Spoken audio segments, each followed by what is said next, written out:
Muchachos, ¿qué tal? Buenos días, ¿cómo están? Espero que se encuentren bien. Un gran saludo para ustedes, muchachos. Y el día de hoy empezamos con... Buenos días, profesor. Buenos días, ¿qué tal? Emerson. El día de hoy comenzamos con... ¿Qué tal, Alison? ¿Cómo está mi tal linda? Milagros, ¿qué tal, Angeli? ¿Qué tal, Milarito? Espero que se encuentren bien. Y aquí, con fuerza, empezando la semana, muchachos. Y bueno, el día de hoy vamos a desarrollar el eco, ¿no? Así es. Bueno, muchachos, dice acá, la primera pregunta es sobre la Revolución Mexicana, ¿no?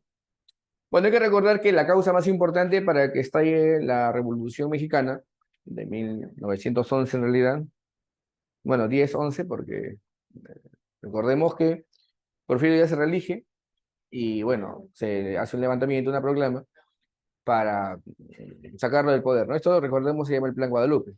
Ahora, Porfirio Díaz es un dictador que lleva más de 30 años en el poder, ¿no? ¿Qué tal, Kennedy? ¿Cómo estás? María, ¿qué tal, Marita? ¿Cómo estás? Y bueno, este dictador eh, fue el que hizo trampa en las elecciones del año 1910 y bueno, se produjo un levantamiento que finalmente colocó como presidente en 1911 a Francisco Ignacio Madero, ¿no? A Francisco Ignacio Madero. Bueno, la clave de la uno entonces sería pues, estamos hablando del eco, ¿no? La pregunta número uno sería entonces la A, Porfirio Díaz, ¿no? Y en el caso de la pregunta dos, dice acá, el zar, ¿no? ¿Quién era el zar cuando se produjo la Revolución Rusa? Bueno, es Nicolás II, pues esta pregunta es básica, elemental. Recordemos que él es el zar que tenía un poder autocrático.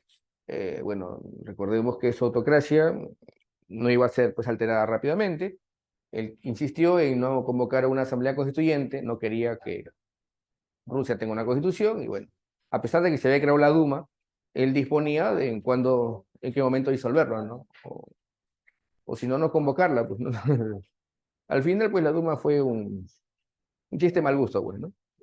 Es como, no sé, pues, como algunos parlamentos, no quiero decir este del Perú, pero bueno, en fin, ¿no? Que en realidad existen, pero no resuelven los grandes problemas de la nación, y bueno. A ver, muchachos, vamos a empezar entonces, ¿ya? La clave de la pregunta número uno es Porfirio Díaz, y la clave de la pregunta dos del ECO sería Nicolás II, ¿ya, muchachos? Muy bien. Vamos a empezar entonces, ¿ya? Primero, jóvenes, vamos a hablar de lo que sería la Segunda Guerra Mundial, ¿no? Bueno, vamos a ver claramente que los mismos países que están en la Primera Guerra Mundial están en la Segunda, ¿no?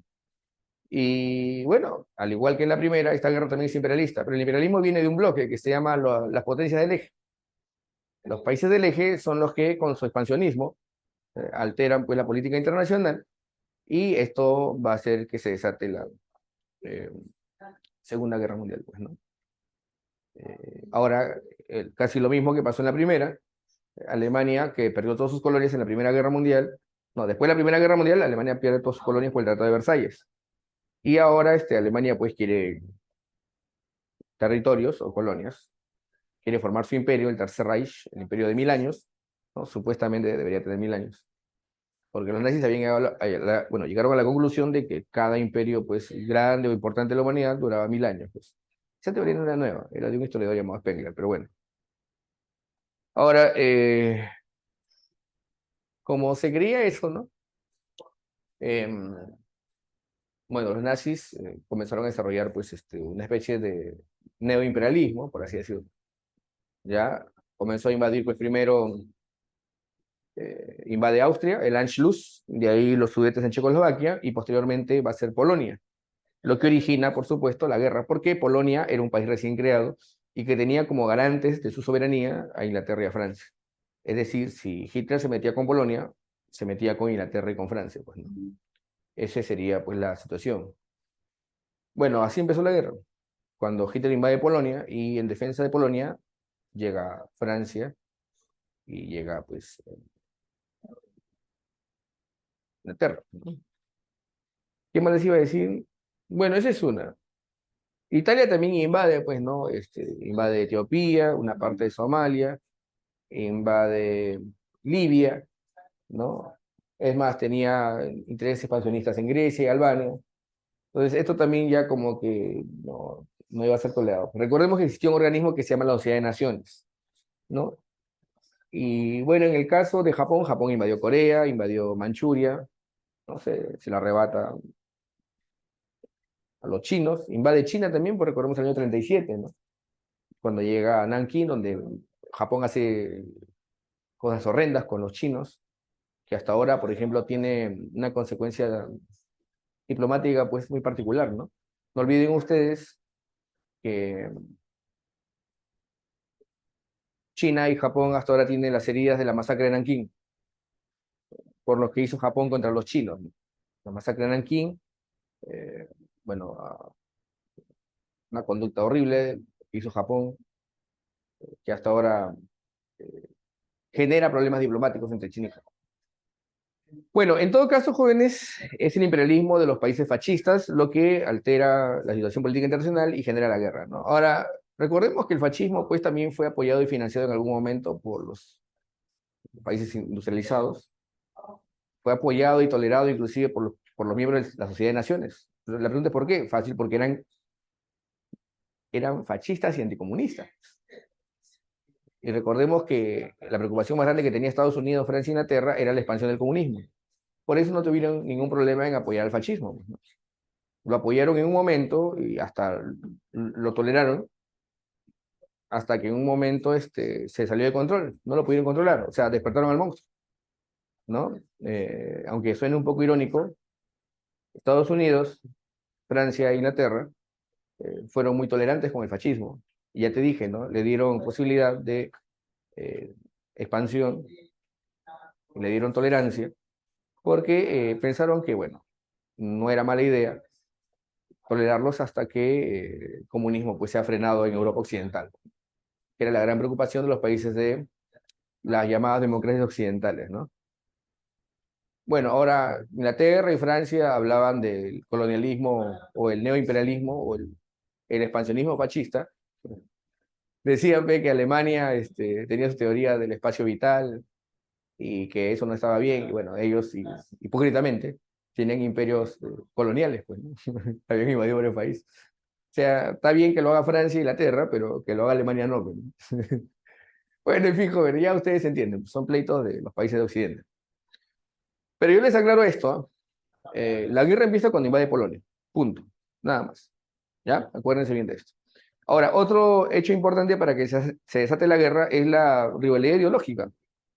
Frente a la crisis o al crack del 29, frente a la crisis del crack del 29, donde el capitalismo como sistema económico había sido pues hackeado, ¿no? El capitalismo, que era el liberalismo económico, había sido cuestionado por mucha gente. O sea, en ese momento el capitalismo no gozaba de mucha simpatía. Y tenían muchos europeos como versión alternativa al socialismo, que en ese momento pues era el abanderado de la Unión Soviética. Entonces, hay una crisis de liberalismo. Mucha gente simpatiza por posturas más fuertes, eh, gobiernos más autoritarios, eh, donde haya una gran intervención del Estado, pues, y no dejarlo todo pues al libre mercado y que todo se controla automáticamente, no sé, supuestamente, ¿no? Y las democracias liberales, donde realmente es democracia, entonces, bueno, lo que pasa es que para el periodo entre guerras, la democracia liberal, que es la que tenemos, donde elegimos a personas que gobiernan por nosotros, que acaban siendo pues una camarilla de amigos, o no sé, una camarilla de personas que acaban haciendo cosas que no tienen nada que ver con los puntos por los cuales se eligieron, ¿no? Eh, bueno, igualito como en el Perú, ¿no? La democracia es bueno, está bien, todos queremos la democracia. Pero una democracia pues que sea participativa, activa, ¿no? Donde la población se vea realmente representada y donde participe activamente, ¿no? Esa es una verdadera democracia, ¿no? Pero esa democracia donde elegimos a, no sé, pues 130 personas, o en el caso de los parlamentos de Europa, algo de 400 personas, que acaban pues entre ellos boicoteándose o, no sé, haciendo componendas. Eso es una democracia, pues joven. Bueno, la cuestión es que en Europa también el liberalismo político fue cuestionado duramente.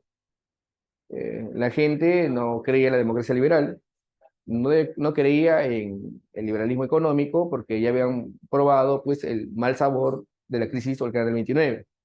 Entonces, como el liberalismo estaba golpeado, la gente simpatiza por dos opciones, pues, ¿no? Por el fascismo o por el socialismo, pues, ¿no? Entonces, esta polarización se puede ver claramente en la Guerra Civil Española.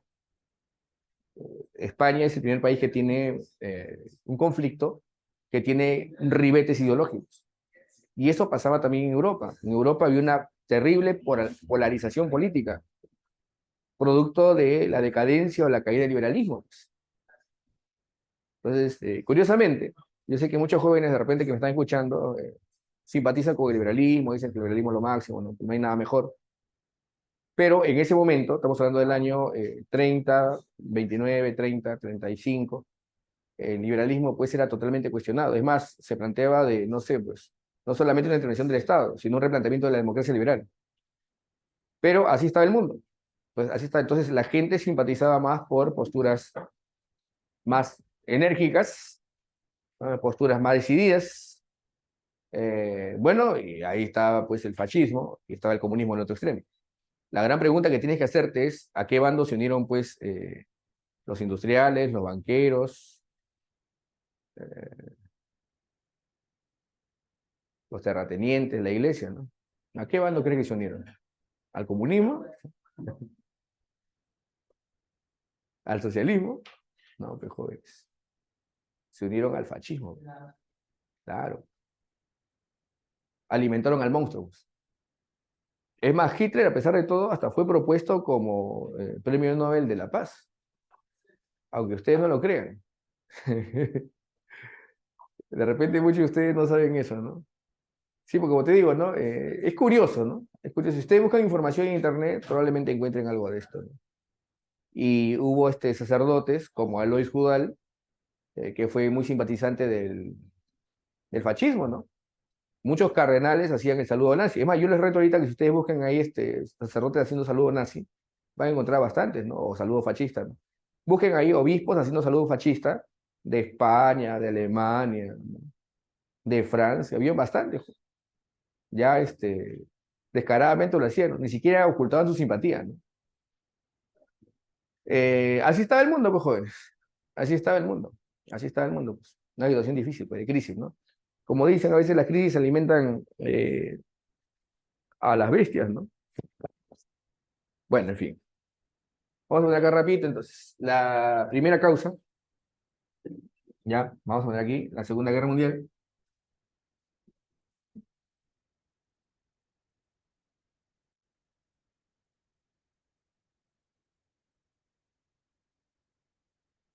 Será del año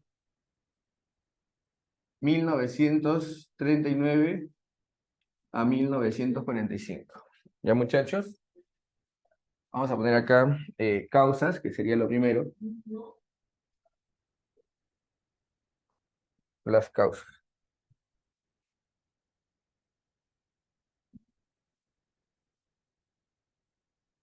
Ya, la primera causa sería entonces el imperialismo. Ah, ahí está, pues, ¿no? Yo he visto que en algunos foros, esa fotografía, que es una de las más icónicas, creo que esa es de España, ¿no? Pero me parece que hay simpatizantes, pues, ¿no? De la iglesia. Es normal, es lo más posible que puede encontrarse. Pero dicen, no, que es un saludo de mano alzada nomás, ¿no? No es saludo fascista. Ay, ay, ay. Bueno, en fin. En una época, jóvenes, de verdad, tenías que tomar partido de uno de los dos. O sea, el mundo estaba tan polarizado que tenías que tomar partido de uno de los dos. Y la iglesia es obvio que se puso del lado del fascismo, ¿no? Bueno, Escrivá de Balaguer colaboró activamente con Francisco Franco, el fundador del Opus Dei. Y puedo citar además a Aloy Judal, en fin, hay varios personajes de la iglesia que abiertamente demostraban su acercamiento pues, al fascismo, ¿no? Decían que participaban, pero críticamente, decían. ¿Cómo es eso? Participación crítica. Bueno, en fin, esto es lo que poco se conoce, pues, ¿no? El papel de la iglesia durante el fascismo, ¿no? Yo sé que hay libros, pero no se hace muchas veces hincapié en cuál fue el papel de la iglesia durante el fascismo, ¿no? En fin, es un hecho pasado, hay que conocerlo, hay que saber lo que pasó, ¿no? Ya, entonces primero ponemos acá, repito, causas, ponemos acá. La primera causa sería pues el imperialismo fascista, ¿no?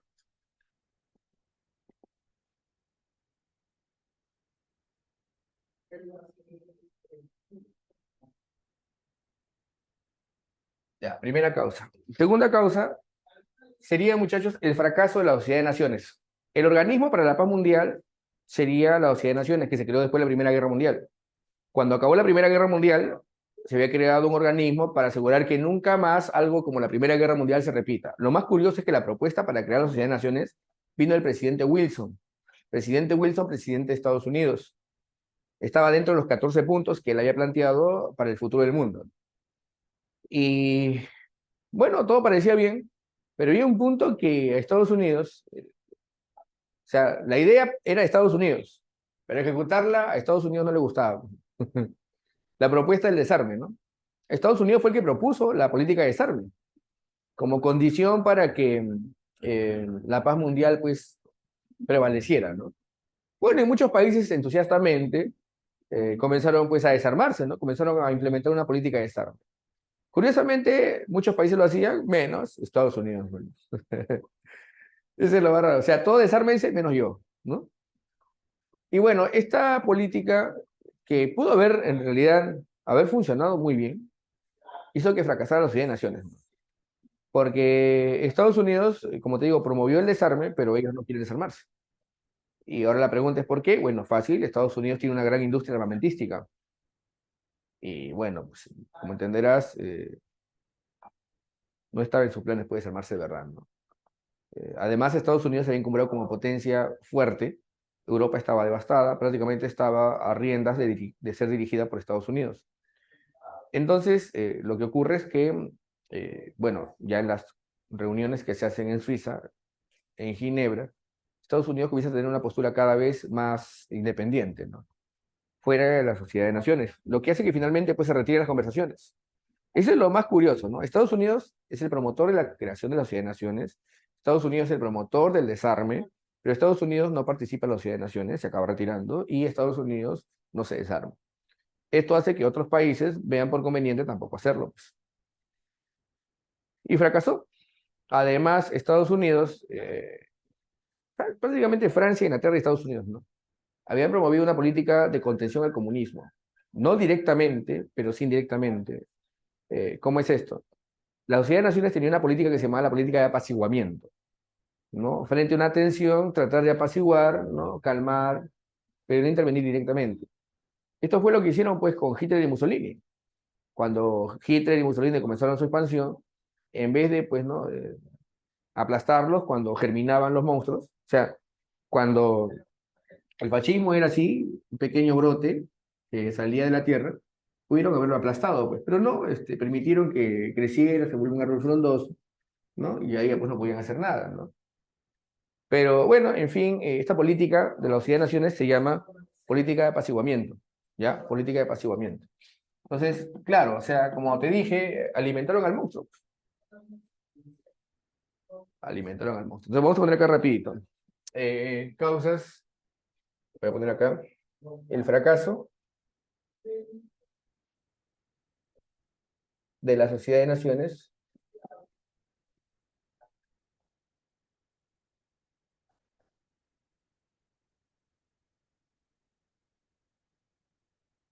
y su política de apaciguamiento.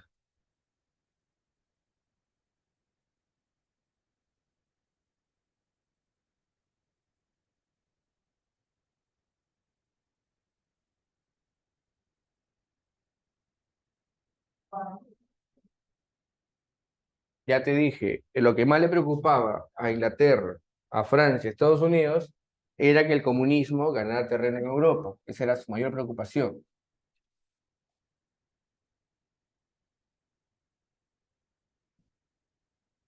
Ya.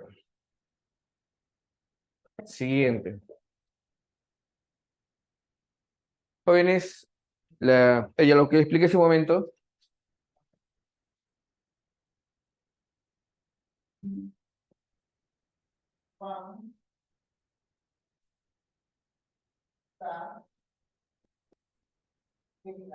la crisis del liberalismo o de la ideología liberal y la polarización política. O sea, frente a la decadencia o la caída del liberalismo, como contraparte surgieron dos posturas, ¿no? Una que era, pues, bueno, hay que ser claros, jóvenes. Una es anticapitalista y la otra es ultracapitalista. Es más, hay una historiadora que se llama Luce Fabre, que escribe, solo lo recuerdo, ¿no? Los camisas negras se llama su obra, que dice que en realidad el fascismo fue la salvación violenta del sistema capitalista. Profesor, ¿y por qué? Porque frente a la amenaza de la revolución mundial y la eliminación del capitalismo, ¿qué mejor forma de hacer la política más radical y más violenta? Y su tesis de ella, para reafirmar el capitalismo de una manera violenta, pues, ¿no? A través de una asociación entre el partido en este caso nazi o Partido Nacional Fascista, y un grupo de empresarios, pues. Porque eso es lo que pasa. ¿El fascismo cómo funcionó? Bueno, Hitler recibió el apoyo de un grupo de industriales, conformaron una especie de oligopolio y el partido los apoyó y los financió. Así, así, o sea, es ultracapitalista. Hay gente que dice que no, que está bien, hay planificación estatal, es cierto, pero te dije, ¿cómo funciona el fascismo?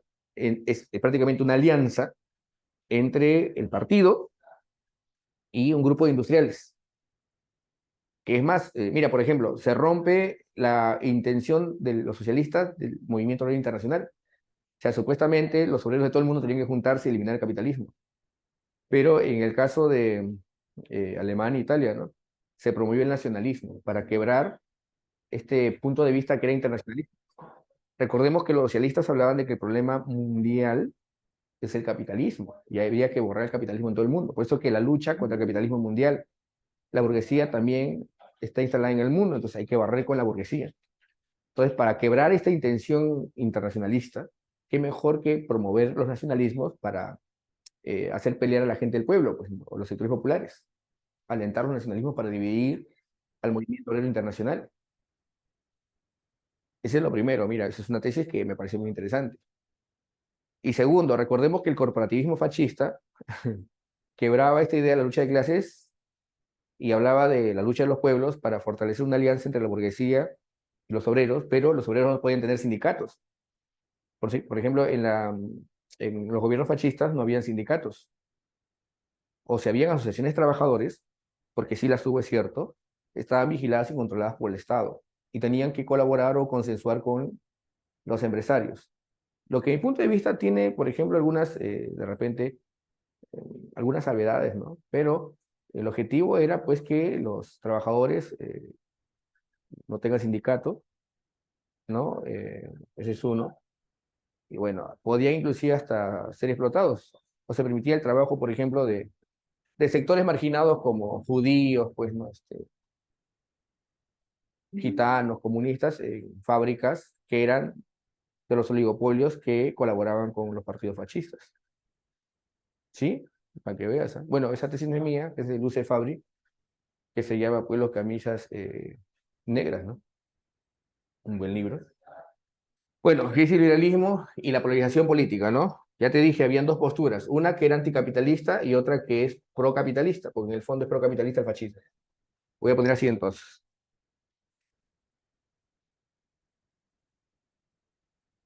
Fascismo, socialismo. Las nuevas alianzas.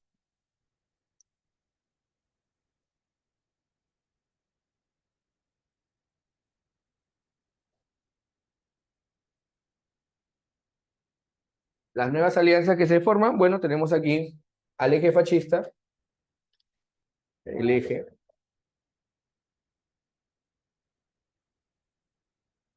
el eje de los países fascistas. Acá tenemos el bloque llamado AGI, AGI, ¿ya? Acuérdense, el bloque picante, ¿ya? AGI. Es Alemania, Japón e Italia.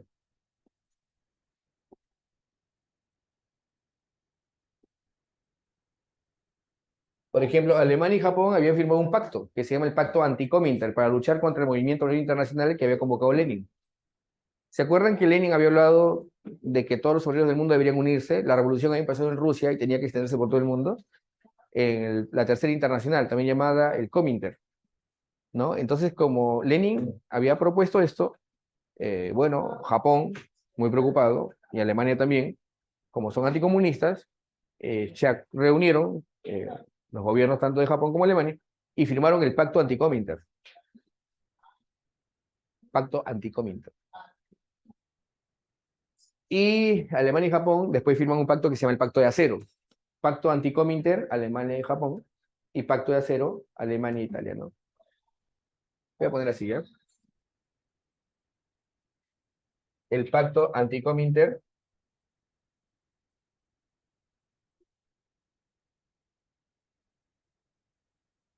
Pacto Anticominter, y acá sería el Pacto de Acero, ¿no?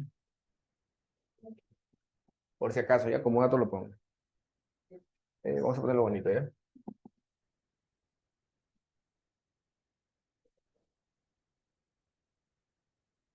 Entre Japón y Alemania, el pacto se llamó Pacto Anticominter.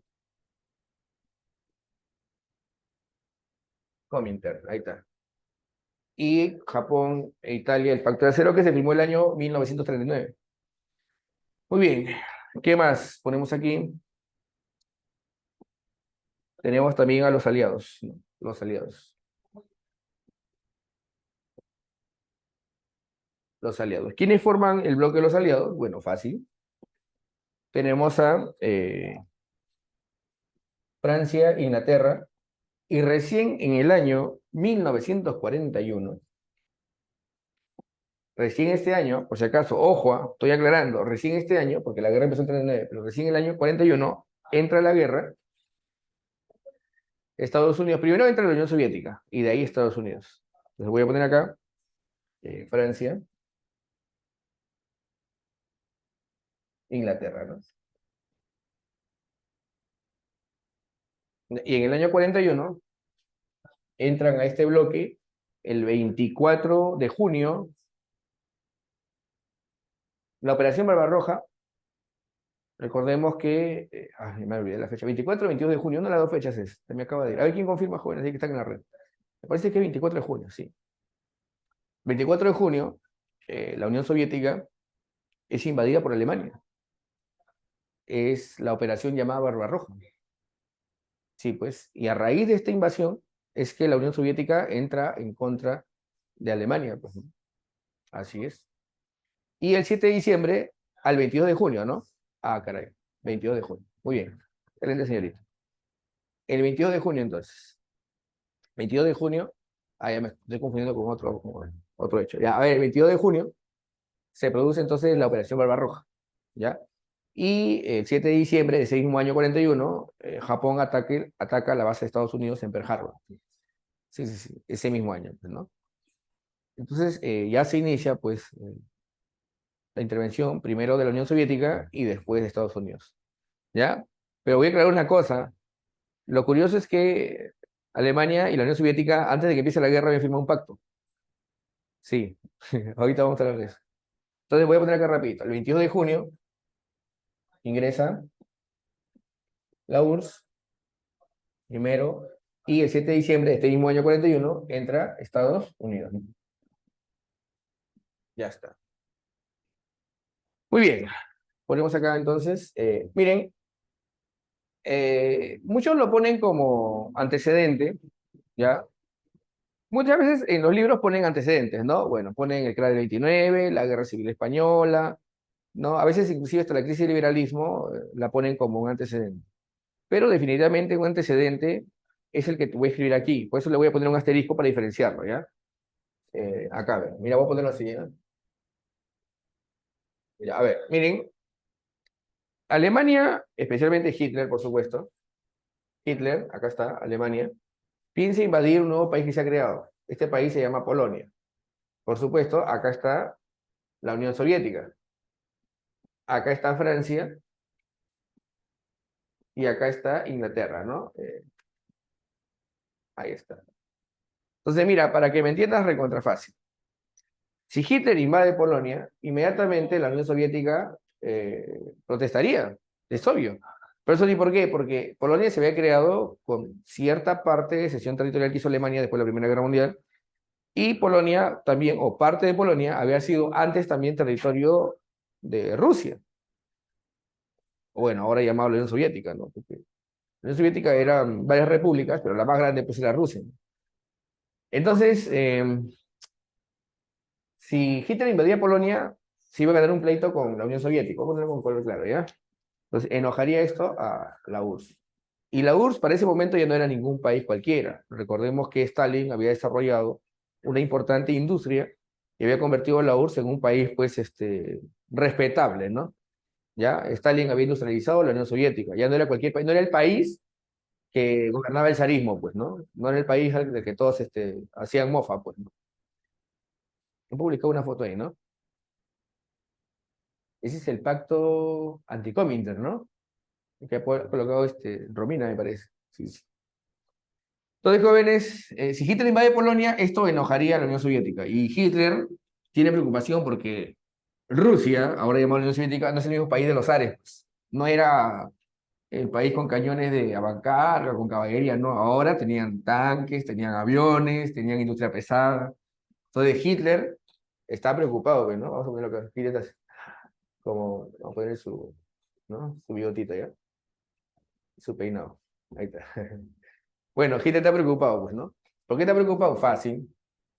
Porque sabe que al invadir la URSS entraría en un frente oriental. Y entonces, muchachos, Hitler sabe que al invadir Polonia, como Polonia tiene dos garantes, Francia e Inglaterra, tendría una guerra con Francia e Inglaterra. Entonces Hitler tendría que luchar en dos frentes.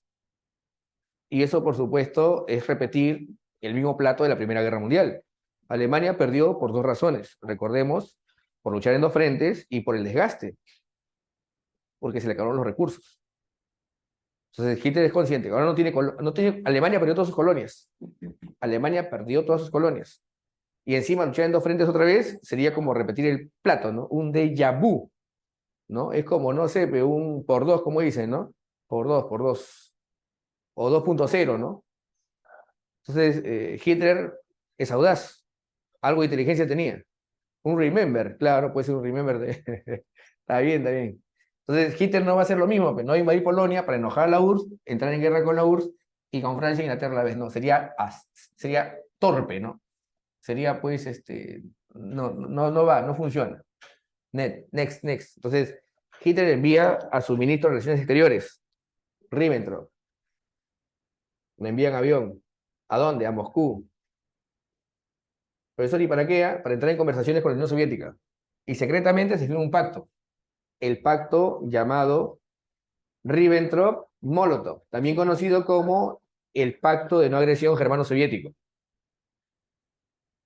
Excelente, Angeli, claro. Entonces, en vez, Hitler teme luchar en dos frentes. Así que acuerda secretamente. Ahora, recordemos que ellos son nazis y acá está el comunismo, son enemigos ideológicos. La gran pregunta es, esta es la pregunta que tú tienes que hacerte, ¿no? ¿Por qué llegaron a un acuerdo? Y Stalin era tan torpe para decir, ya, pues ya está bien, y no sabía acaso Stalin que después Hitler lo iba a invadir. Entonces, eso vamos a ver en el transcurso de la clase. Pero Stalin tampoco era tonto. Stalin, como dice un viejo refrán, ¿no? Para derrotar a un zorro necesitas otro zorro. Para derrotar a un monstruo tienes que traer otro monstruo. Entonces, joder, Stalin tampoco es tonto. Siempre he visto los documentales de Estados Unidos. Eso que ven en History, ¿no? Dicen que no, Stalin era tonto, ¿no? Que dejó pasar, o sea, que dejó todo fácil a Hitler para que avanzara. No, jóvenes, vamos a ver, pues, ¿quién acaba ganando? Muchos creen eso, ¿no? Stalin, pues, era tipo brutal, pero eso es innegable, pues, ¿no? Pero Stalin sabía muy bien que la posibilidad, o sea, si Hitler ganaba, Stalin, ahí hasta documentos, joven. Stalin sabía que el siguiente sería la Unión Soviética. Si Hitler había hecho ya comunicado donde decía que los rusos eran una raza contaminada, que los eslavos eran una raza degenerada, ¿no? No tenían cabida en el Tercer Reich.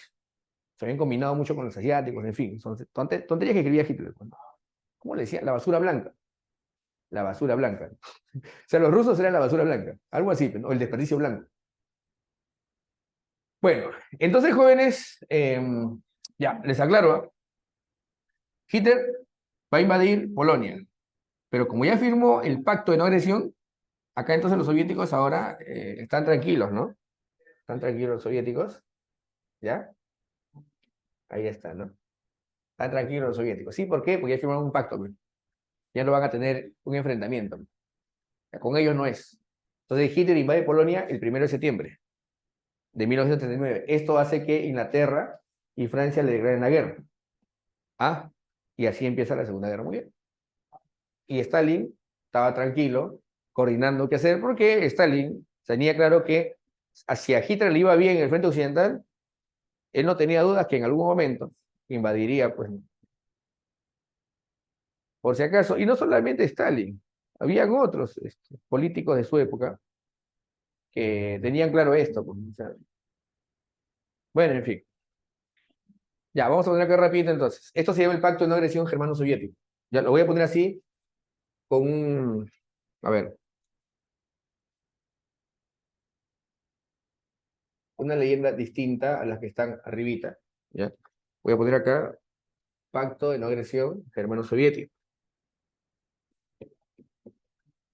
Pero ¿en qué consistía este pacto? Bueno, fácil, se repartirían Polonia entre los dos.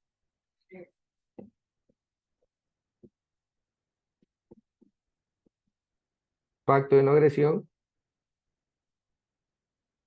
Germano-Soviético. También llamado Ribbentrop-Molotov.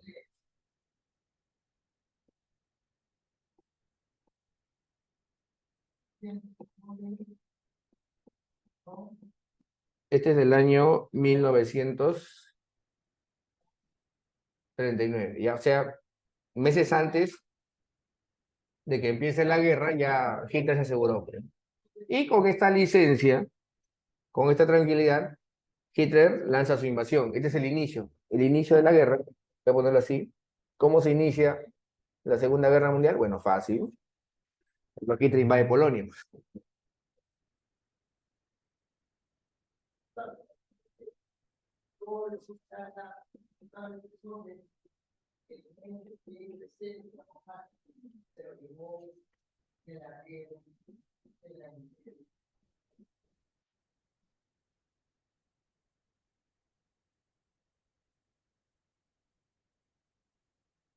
Alemania invade Polonia.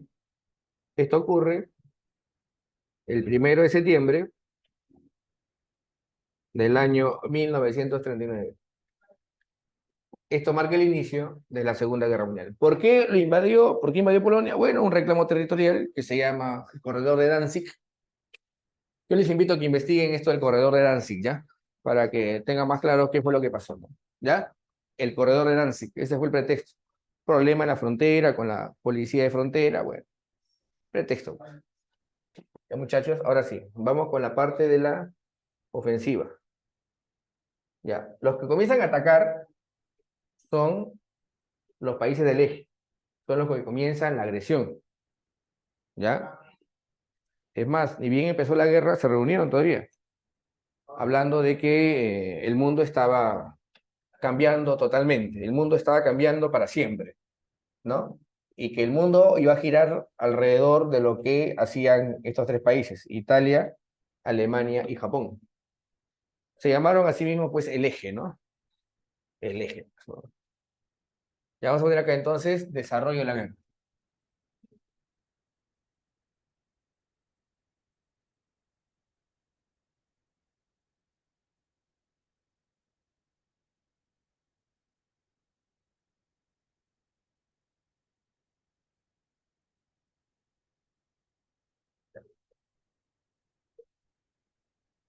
Así. Uno, la ofensiva del eje.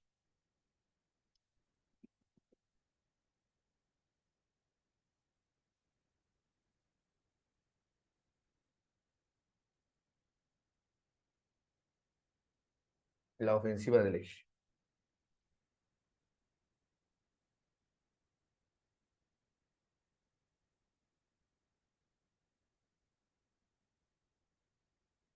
A ver, ¿qué han colgado ahí? ¿Qué es eso? No entiendo, Carlos Kennedy. Bueno, empieza atacando entonces primero Alemania y le sigue los pasos Japón. ¿Ya? Vamos a poner acá rapidito. Comienza atacando Alemania, ¿no? Vamos a ver acá la ofensiva alemana.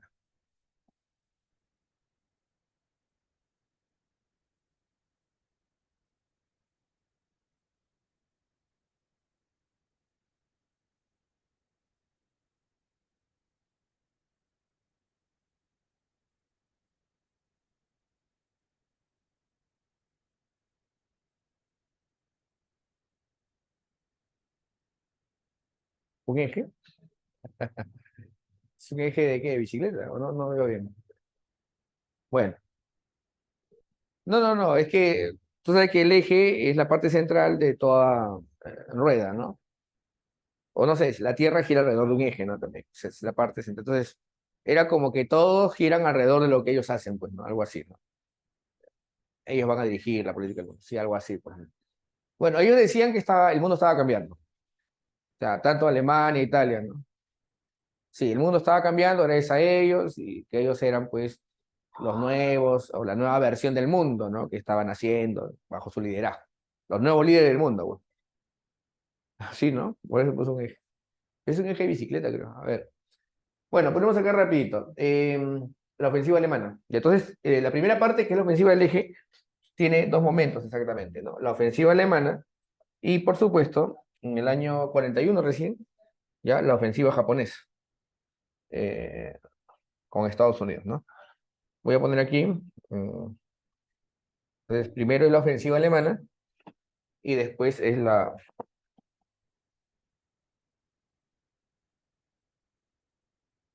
ofensiva japonesa.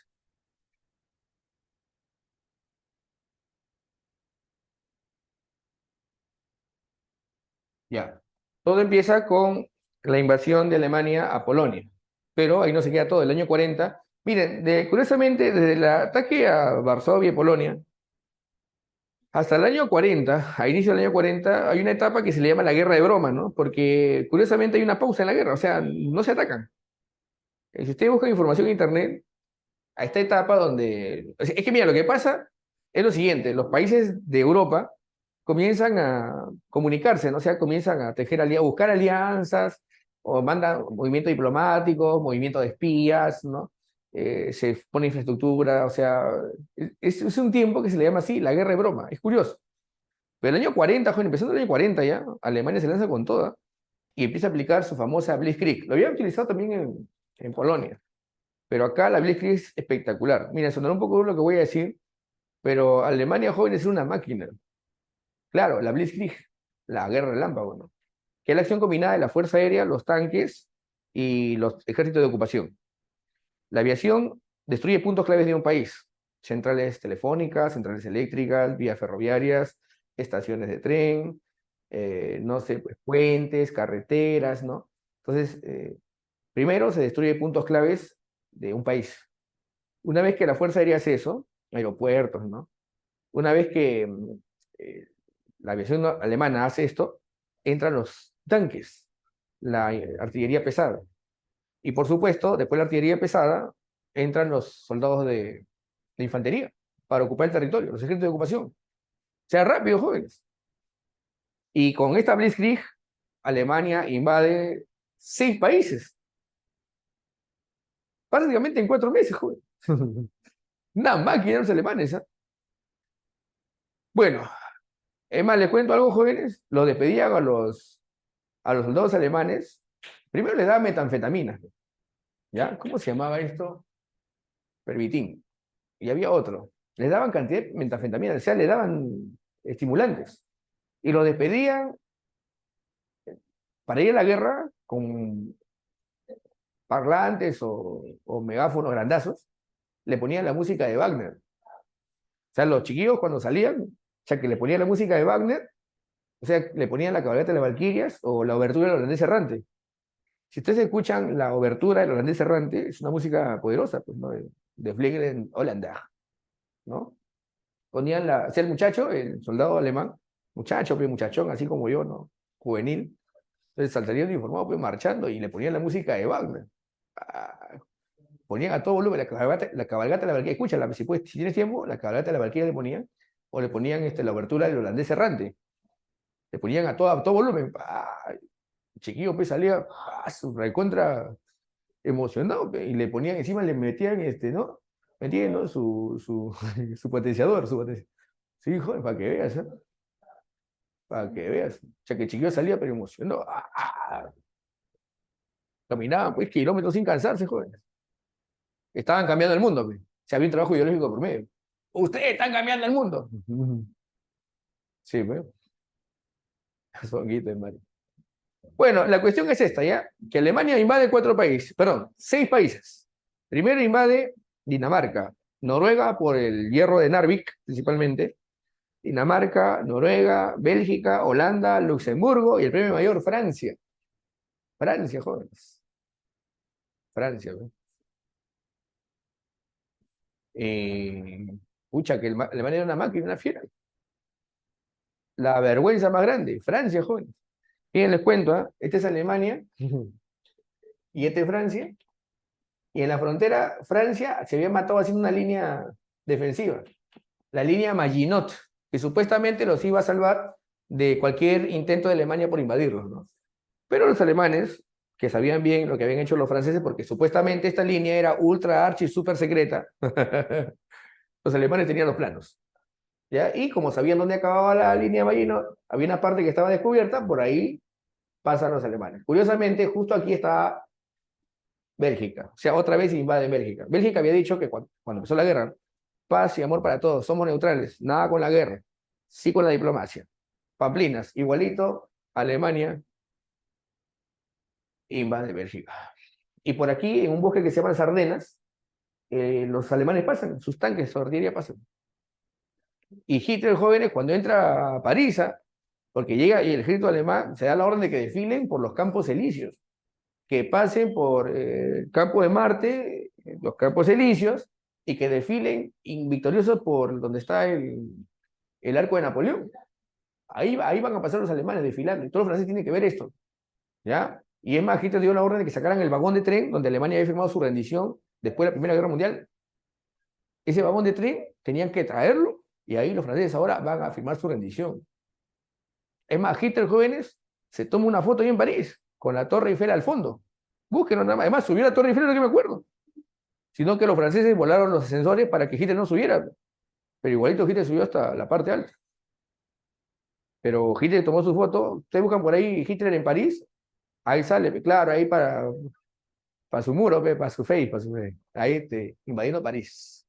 No, bueno, la cuestión es que se toma algunas fotografías. Se quiso llevar el cuerpo de Napoleón. Sí, jóvenes. Ahí está la foto, ahí está, justo. Muy bien, Carlos. Muy bien, Angeli. Ahí está, Hitler, ahí casual.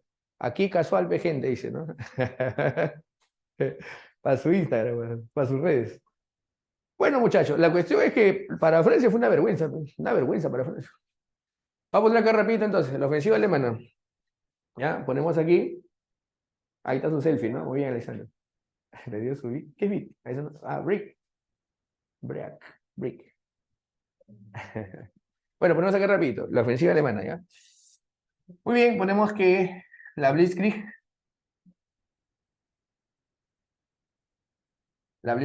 ¿ya? Eh, Blitzkrieg alemana o Blitzkrieg nazi. Ya se entiende esto, ¿no? ¿Ya? Se invade, esto es a partir de 1940. Voy a poner acá 1940, ¿ya? Blitzkrieg alemana. Alemania invade. Estos son los primeros meses del año 40. Invasión de, primero, Dinamarca, Noruega, Bélgica, bueno, Países Bajos, Holanda, ¿no? Bueno, Luxemburgo, bueno, ya aquí por ahí poner Luxemburgo, ¿ya? Es un país pequeño. Y Francia, ¿no?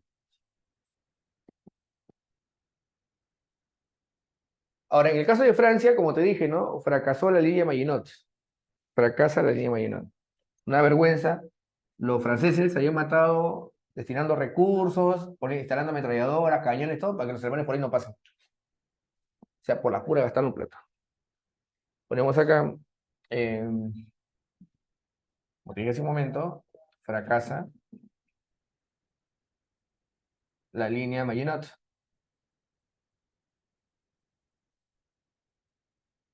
Los alemanes tenían una línea defensiva que se llama la línea Siegfried. Siegfried. Pero bueno, la línea Maginot fracasa y Alemania invade Francia. Una vergüenza. Es más, Hitler dio la orden que trajeran a los ex altos mandos de Francia durante la Primera Guerra Mundial. Y quien llegó jóvenes fue Henri Pétain, ¿no? Henri Pétain, un héroe de Francia de la Primera Guerra Mundial, el que dijo, pues se acuerdan, el que estuvo en el frente de Verdún, el que dijo, mientras yo esté aquí, Francia está segura, ¿no? No pasarán. Claro, porque dijo, no, que se le asocia con esta palabra, ¿no? No pasarán. Bueno, ahora pasaron mejor los alemanes. Y es más, Pétain se vuelve colaborador de los nazis, una vergüenza, jóvenes. Henri Pétain, el héroe de la Primera Guerra Mundial, se convierte, cree en el proyecto del Tercer Reich. Una vergüenza. Esa fue su decadencia, ¿no? Es como no sé, como acá de repente Cáceres, ¿no? Cáceres cuando luchó pues contra los chilenos, lo máximo, ¿no? De ahí cuando fue presidente, una vergüenza. Algo así. A la República de Vichy, excelente, muy bien, Angeli. Claro, porque vamos a aclarar lo siguiente, ¿no? Francia, cuando es invadida, a ver, Francia es invadida por los nazis, esta es Francia. Francia se divide en dos partes. Mire, escúchame bien, ¿eh? La que colabora con los nazis, la República de Vichy, el sur de Francia, mientras que el norte resiste y sigue luchando contra los nazis. Se llama la Francia de la Resistencia. Ahora quiero aclararte una cosa.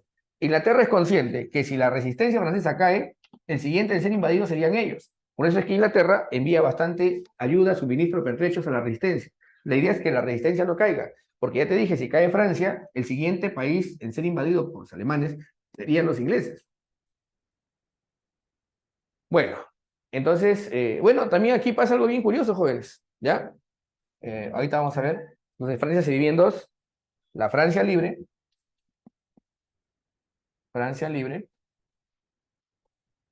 y la República de Vichy.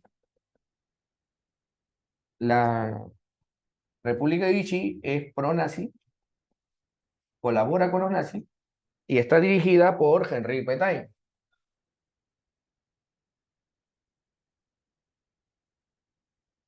Mientras que la Francia libre, o de la Resistencia, es dirigida desde Inglaterra, curiosamente, por Charles de Gaulle, un general de blindados, ¿no?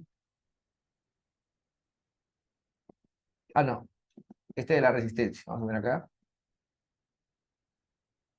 es la Francia de la Resistencia. Acá surgen bastantes partisanos. Los partisanos, por si acaso, son los que, sin tener entrenamiento militar, estaban dispuestos a pelear hasta el final, hasta las últimas. No tenían miedo, no les preocupaba morir, porque lo habían perdido todo. Es como si, por ejemplo, tú estás en tu casa con tu familia tomando un lonche en tu sala y de repente cae una bomba en tu sala. Todos mueren, pero tú vives. Tú lo has perdido todo, no tienes motivación para seguir viviendo. Entonces, lo único que te motiva a seguir es tu venganza, ¿no? En Europa surgieron varios partisanos, ¿eh? Mujeres, niños, personas sin entrenamiento militar que estaban dispuestos a luchar hasta el final para acabar con los nazis. Los odiaban, los detestaban por todo el daño que habían causado. Entonces, estas personas, ¿no? Se llaman partisanos, ¿ya?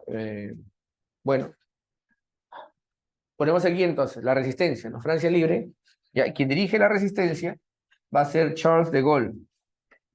Charles de Gaulle. Ya está, Charles de Gaulle.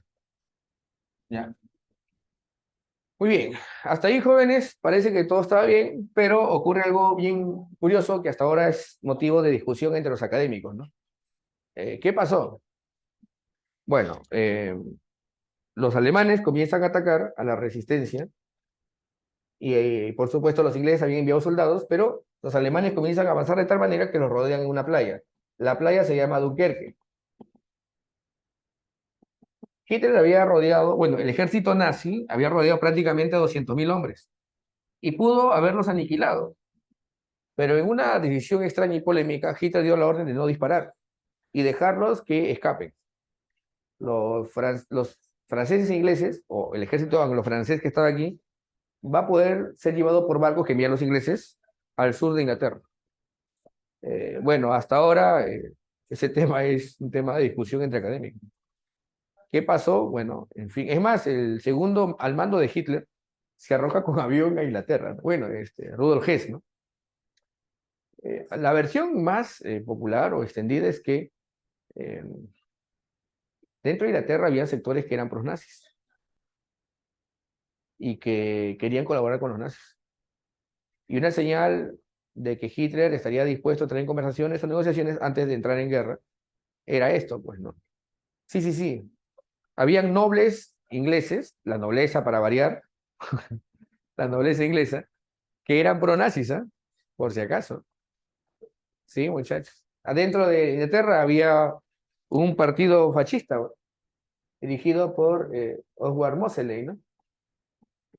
Le decían el Hitler inglés. Bueno, para que vean, ¿no? Cómo estaba Inglaterra. Winston Churchill tuvo que encerrar a Mosley, tuvo que hacer investigaciones de quiénes estaban apoyando indirecta o secretamente a los nazis. Sí, pues. Bueno, vamos a poner acá rapidito, ¿ya? Se produce el milagro de Dunkerque.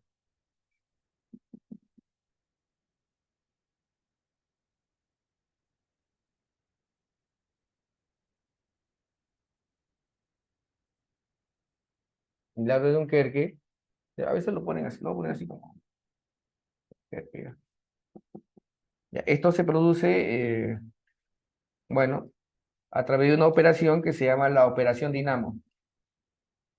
Operación Dinamo, ¿no? Para rescatar a los soldados y llevarlos a Inglaterra. La Operación Dinamo, ¿ya? ¿Qué más? Bueno, se produce lo que se va a conocer como la Batalla Aérea de Inglaterra. A ver, para los que les gusta tecnología, busquen ahorita los aviones Spitfires. Spitfire o escupefuegos, ¿no? O los Hurricanes y los Stukas alemanes. Los Stukas alemanes. Batalla Aérea de Inglaterra. Septiembre-octubre de 1940.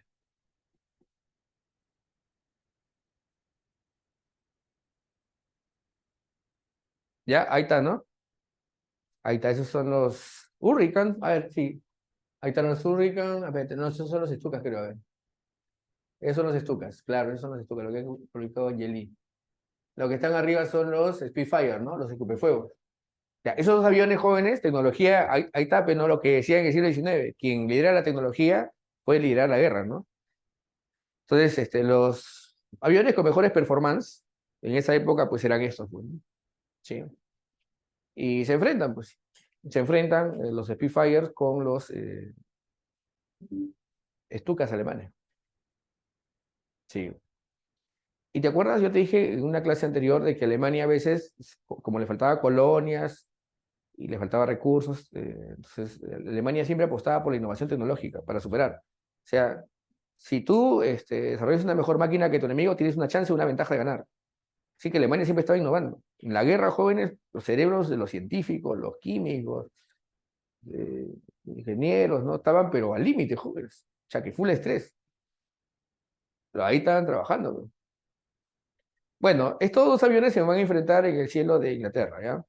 Se produce lo que se va a conocer la batalla de Inglaterra, la batalla de Inglaterra. Bueno, en realidad la ventaja de los ingleses fue el radar. El radar fue un invento de Robert Watson, un inventor, un ingeniero de comunicaciones. Y básicamente ese invento es lo que lo salvan los ingleses en parte, ¿no? Sí. Además de la acción aérea de los pilotos, pues, ¿no? Definitivamente. ¿Ya? Entonces, Hitler, dentro de su plan, estaba primero despejar toda Inglaterra a punta de bombardeos aéreos, ¿no? Es más, de repente impulsar una rendición de Inglaterra o llegar a un entendimiento, ¿no? Solamente como para eso. Y si esto no pasaba, bueno, la otra opción era la invasión por mar. La operación completa se llamaba Operación León Marino. La Operación León Marino, pues. Pero salió mal. No pudieron subyugar a los ingleses y tampoco Inglaterra llegó a buscar un entendimiento con Alemania. Y va a ser por esto entonces que, bueno, la batalla de Inglaterra fue un saldo favorable para los ingleses. Voy a poner acá entonces. Se enfrentan la Royal Air Force, la RAF, que es la Real Fuerza Aérea Británica de Inglaterra, versus la Luftwaffe alemana.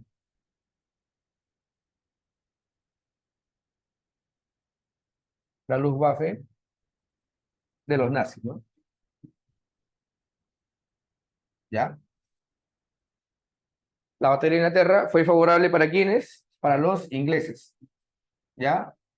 Entonces Hitler se da cuenta que, como no ha podido con Inglaterra en el frente occidental, la amenaza de los soviéticos siempre está latente. Para Hitler también, Hitler tenía en la cabeza la idea de que en algún momento la Unión Soviética iría en contra de ellos, ¿no? O sea, son enemigos, pues, y llegan a un entendimiento, es como una tregua para pelear más adelante, ¿no? O sea, los documentos confirman, jóvenes, que tanto Hitler como Stalin, a pesar de que han llegado a un entendimiento, se temían. O sea, esto ya no es, o sea, si esos documentales que salen por ahí, no, que Stalin no sabía, que lo sorprendieron a Stalin, o que Hitler al comienzo no tenía planeado invadirlo. No, pues, ya había hasta documentos donde Hitler había previsto que el Tercer Reich tenía que llegar pues al Cáucaso, ¿no?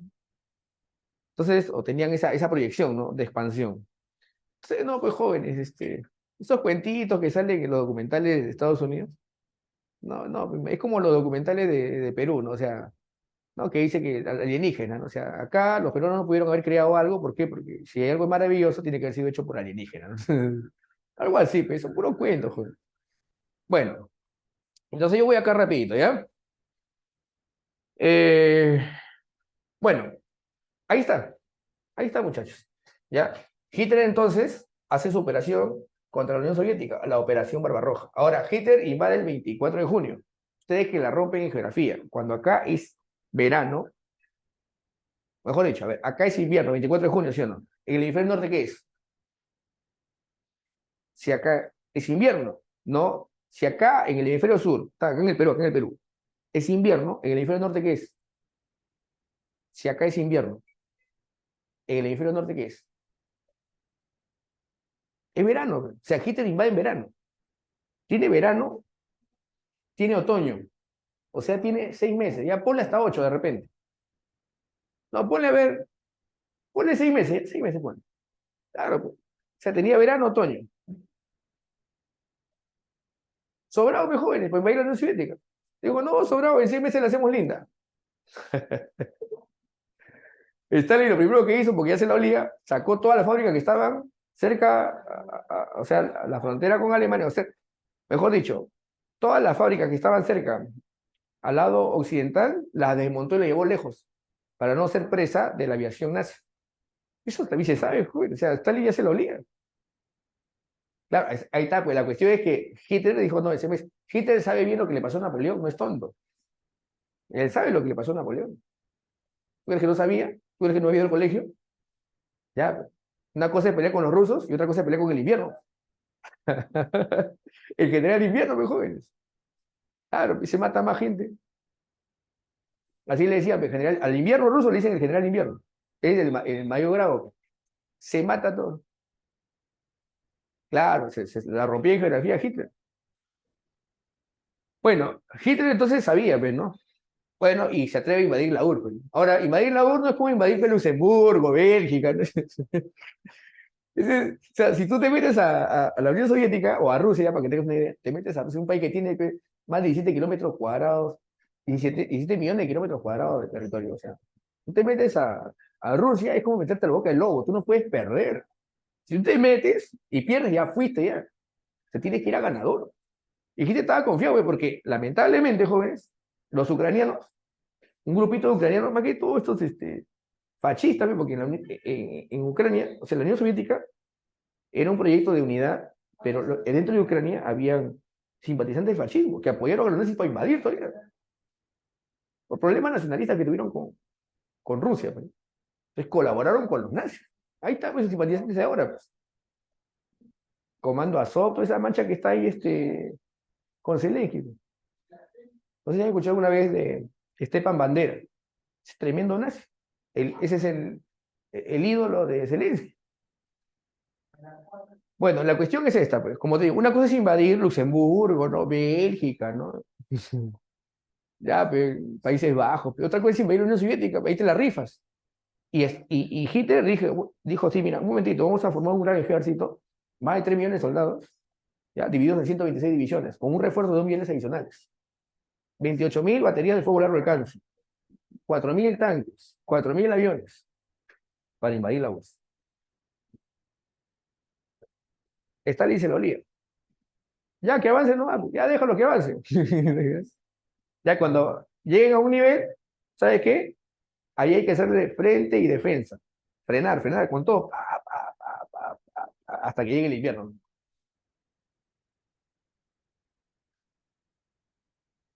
El punto clave era resistir, hasta que llegue que las ciudades no pueden caer, hasta que llegue el invierno. Ahí la hacemos linda, traemos a las tropas siberianas. Esos que agarraban jóvenes, se ponían hielo en la boca y cogían un puñado de hielo y se ponían en el pecho para empezar la batalla. Era una forma de calentar, para así decirlo, ¿no? Se va a calentar para la batalla, para que veas, ¿no? Esos siberianos son los máximos, joder.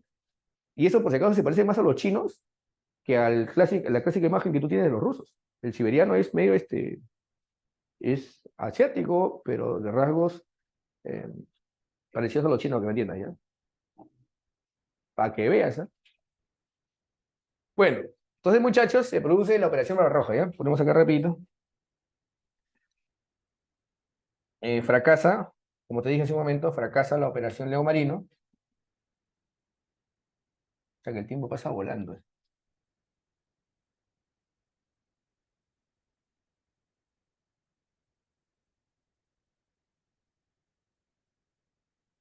Y ponemos acá, Hitler invade la Unión Soviética. A esto se le conoce como la operación Barbarroja, ¿no? Aquí Hitler rompe el pacto Ribbentrop-Molotov. ¿Ya? La operación Barbarroja, que como ya sabemos es el 22 de junio de 1941, ¿no? ¿Ya? Alemania. Claro, Hitler sabe, necesita petróleo que hay en el Cáucaso, necesita hierro, carbón para producir acero, tierras de cultivo para producir alimentos, todo estaba en la Unión Soviética, por eso invade, por recursos. Alemania invade la URSS, ya está. La ofensiva japonesa, ajá, ya te lo dije hace un momento. Primero, quiero que sepas esto, Estados Unidos había hecho un embargo petrolero a Japón y había prohibido a otros países aliados de Estados Unidos que le vendan petróleo a Japón. Japón tomó esto como una agresión, así que decidió atacar la base de Estados Unidos que está en Hawái. Hawái está en medio del Océano Pacífico. Este ataque se conoce como el ataque a Pearl Harbor. ¿Ya? Ponemos aquí entonces, Japón ataca base de Pearl Harbor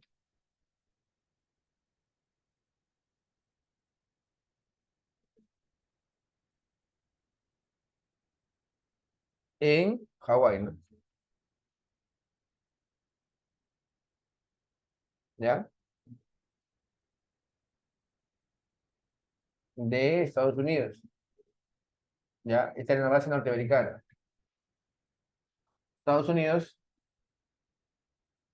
con este ataque, ingresa a la Segunda Guerra Mundial, ¿no? El presidente en ese momento es el presidente Roosevelt, que declara la guerra a Japón.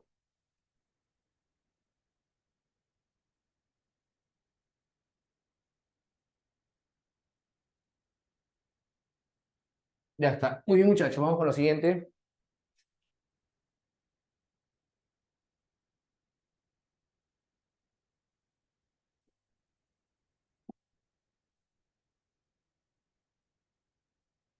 Muy bien. Jóvenes, ustedes que la rompen en geografía, búsquenme un mapa ahorita del canal de Suez. Una imagen de que se puede ver. Ya, pongan ahorita una imagen del canal de Suez, o sea, el mapa del canal de Suez. Pongan ahorita un favor, ¿ya? Poner acá dos.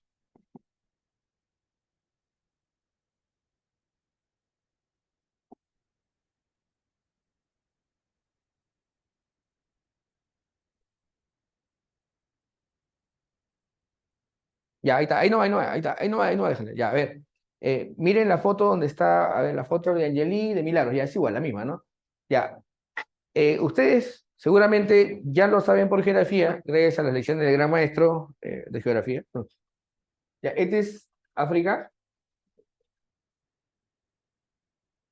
este es África más o menos así, ¿ya?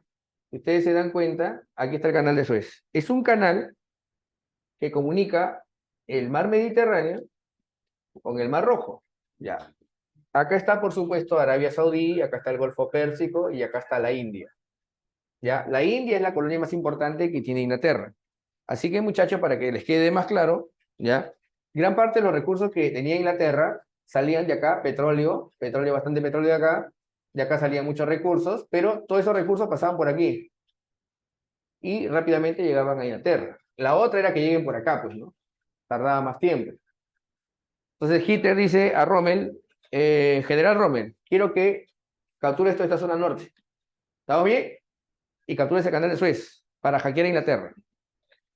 Se envía una división que se llama el Africa Corps, con la intención de capturar el canal de Suez, pero lamentablemente para Rommel, a pesar que era un gran general, uno de los generales más geniales de los nazis, perdió, porque Montgomery, el zorro del desierto, excelente. Rommel era un general de artillería y era muy bueno. Lo que pasa es que los ingleses lo hackearon, para empezar, bloqueando su abastecimiento de combustible y recursos, que está lejos de Alemania, y sus recursos llegaban por avión. Así que con el apoyo de Estados Unidos, hackean a Rommel, pues, ¿no? Especialmente cortándole su vía de suministros. Así lo hackearon y lo derrotan en la batalla del Alamein. Entonces voy a poner acá rapidito. Esta ya es parte de la llamada contraofensiva aliada. La contraofensiva de los aliados. ¿Ya? Contraofensiva aliada. Esto se da del año 41 al año 1943. ¿Ya? La contraofensiva aliada. Esta se da del 39 al 41.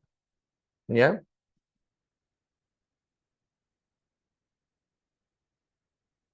Muy bien.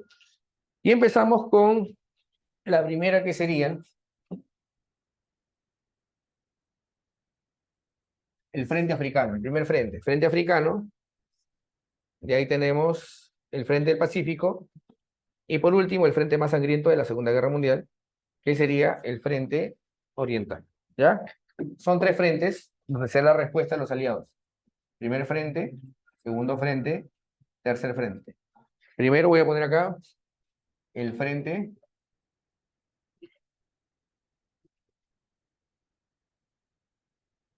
africano, frente del Pacífico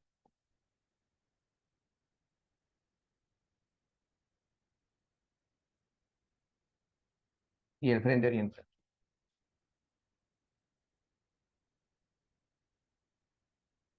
Ya, mira, frente africano, te dije, por el control del canal de Suez.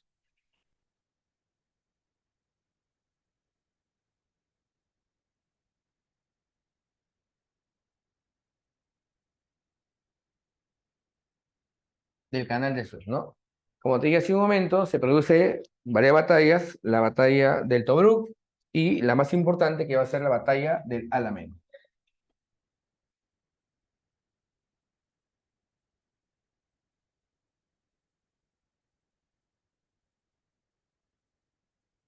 En la batalla del Alamein del año 42, ponemos aquí Erwin Rommel, ponemos aquí Erwin Rommel, que es nazi, voy a poner así su símbolo, ¿ya? Es decir, de Alemania, va a ser derrotado, una X, ¿ya? Se enfrenta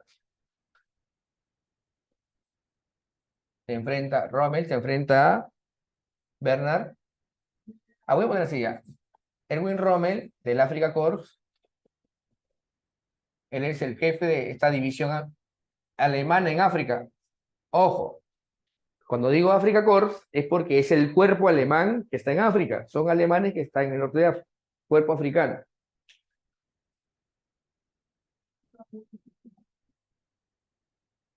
es la división que se creó para capturar el canal de Suez. Bueno, fracasa, ¿no? El Africa Corps, el Win Rommel, va a ser derrotado.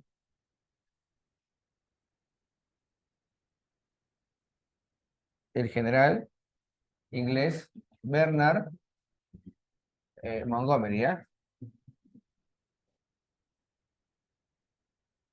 Montgomery. Él es el general británico, ¿ya?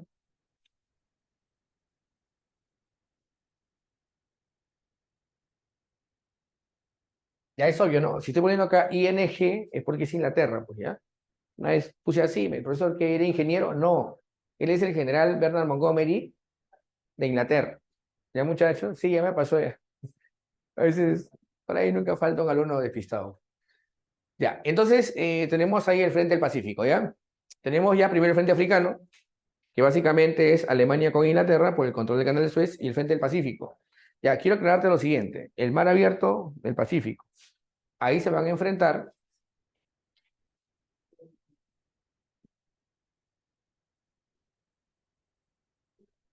las dos flotas más impresionantes de ese momento, la flota de Estados Unidos con la flota japonesa. Ya, mira, el primer frente que le hacen a los japoneses es el del Mar de Coral, frenan el avance japonés. Ya, el segundo, el enfrentamiento más importante, va a ser definitivamente Midway junto con la batalla de Leyte, que fue la más violenta, ¿no? Entonces tenemos a Leyte, tenemos a Mar de Coral, y definitivamente uno de los estratégicamente más importantes es Midway. Profesor, ¿y por qué Midway? Porque Estados Unidos le hunde a Japón 4 portaaviones. Quiero que sepas algo. A ver, si ustedes buscan un portaavión ahí en imagen, van a ver que es un barco enorme. Mira, estamos viéndolo desde arriba. ¿Ya? Este barco, al costadito, siempre lleva destructores o cruceros, ¿no? Barcos más pequeños. Y encima lleva aviones, pues. Encima hay aviones. Acá hay aviones. Es una máquina, pero espectacular. Es como una pista de vuelo flotante, ¿ya? Van lentos, por supuesto. Entonces, antes de que se encuentren tanto la flota de Estados Unidos como la de Japón, se van a encontrar los aviones y los destructores. Claro, ahí tenemos una imagen, ¿no? Pueden buscar el Yorktown si desean, ¿ya? Que es el más conocido. También está, pues, de los japoneses, el Soryu, el Akagi, por ejemplo, también que fue muy célebre, uno de los portaaviones más grandes que tenía Japón. Ya, eh, pero como te dije hace un momento, ¿no? Aquí es por el control del Océano Pacífico. Y bueno, definitivamente, primero frenan a Japón en Mar de Coral. Es la primera vez que Japón es detenido en su avance en el Pacífico. Primero. Segundo, el combate naval de Midway, donde Estados Unidos le hunde 4 portaaviones. El Hiryu, el Kaga, el Soryu y el Akagi. 4 de los portaaviones más grandes de ese momento que tenía Japón, de los 6 que tenía a la mano disponibles. Y ya sin portaaviones, yo tengo una pregunta. ¿Japón tiene posibilidad de avance? No, ya no, ya. Bueno, vamos a tener que repetir entonces. Los enfrentamientos son los siguientes, ¿ya? Mira, voy a poner así, ¿ya? Para que me entiendas. ¿Ya? Tenemos aquí a Mar de Coral. Son barquitos, ¿no? Enfrentamientos navales de Mar de Coral. Tenemos el enfrentamiento naval de Leyte. Y tenemos el enfrentamiento de Midway. Definitivamente, jóvenes, voy a poner acá, Mar de Coral es el primer freno que Estados Unidos hace a Japón, freno a Japón en el Océano Pacífico. Leyte es el más destructivo, el más violento en el mar, y definitivamente, jóvenes, el más estratégico es Midway. ¿Por qué? Porque en Midway Japón pierde 4 portaaviones.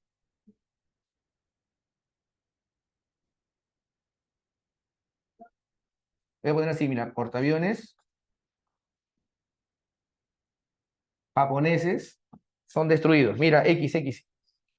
Japón pierde su flota de portaaviones. Y sin portaaviones, Japón ya no tiene capacidad de avance. Porque, por si acaso, en el frente del Pacífico, las luchas o las batallas se llevan cerca a las islas. Entre Japón y Hawái hay miles de kilómetros de mar abierto. Y la única forma de avanzar era capturando islas. Por eso las batallas tienen nombre de islas, isla por isla avanzada. Hay batallas como Mar de Coral, Leyte, Midway, Iwo Jima, Guadalcanal, Isla Sandwich. O sea, tienen bastantes enfrentamientos que se dan en islas, o cerca por el control de isla, que son como puestos de avanzada.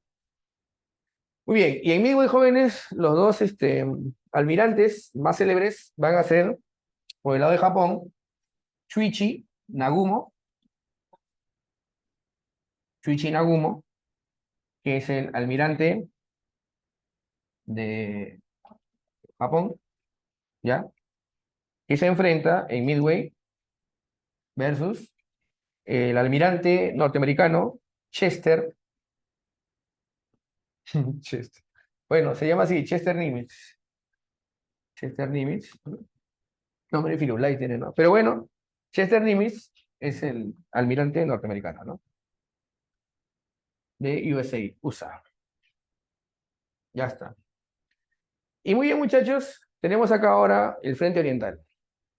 Muy bien. Acá tenemos los tres enfrentamientos más importantes del frente entre los alemanes. Ojo, acá es Estados Unidos con Japón. Acá es Inglaterra y Alemania. Y acá en el Frente Oriental es para allá, es la Unión Soviética y Alemania. Acá se producen los tres enfrentamientos más violentos de la Segunda Guerra Mundial. Tenemos la batalla de Leningrado, actualmente se llama San Petersburgo, ¿ya?